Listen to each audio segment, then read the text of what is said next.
देखो Aristotle fallacy एक ऐसे साइंटिस्ट थे जिन्होंने बोला, एक्सप्लेन किया कि कोई भी एक बॉडी है अगर उसको मोशन में रखना है तो एक एक्सटर्नल फोर्स की रिक्वायरमेंट होगी और ये नेसेसरी होगा।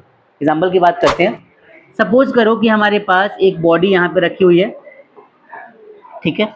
अब इस बॉडी को मुझे अगर मोशन में रखना है, to keep a body in motion, to keep a body in motion an external force is required. ये स्टेटमेंट एरिस्टोटल फैलेसी ने पहली बार दी थी और इन्होंने बताया था कि किसी भी बॉडी को अगर मोशन में रखना है तो आपको एक्सटर्नल फोर्स लगाना पड़ेगा। क्या करना पड़ेगा?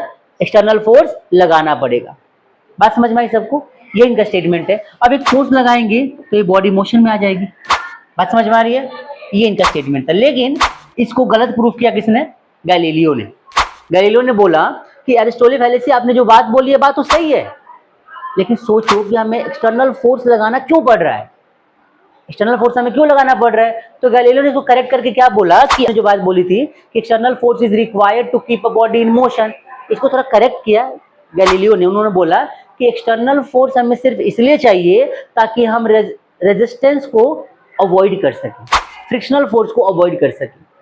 बात समझ में आ रही है?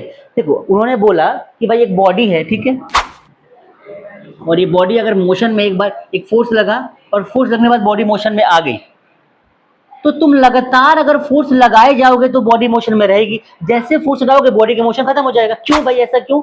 ऐसा कौन है जो बॉडी के मोशन को अपोज कर रहा है? तो कॉन्सेप्ट आता है फ्रिक्शन फोर्स। फ्रिक्शन एक ऐसा फोर्स है जो बॉडी को रोकता है, इसके मोशन को अपोज करता है।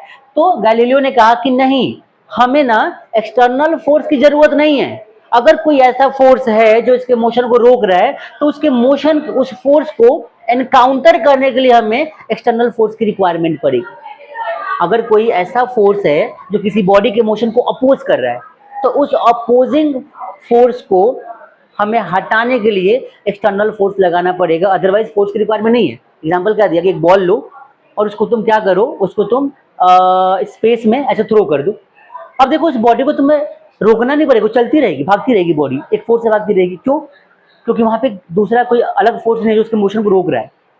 बात समझ में आ रही है? कि आपने एक बॉडी पे फोर्स लगा के छोड़ दिया और ये फोर्स आपने कहाँ लगाया? स्पेस में लगाया। तो स्पेस में कोई अलग फोर्स ऐसा नहीं है जो आपके बॉडी के मोशन को रोक सके। तो वो बॉडी लगातार मोशन में रहेगी कंटिन्यू, कब तक? जब तक कि तुम जाके उससे रोको ना।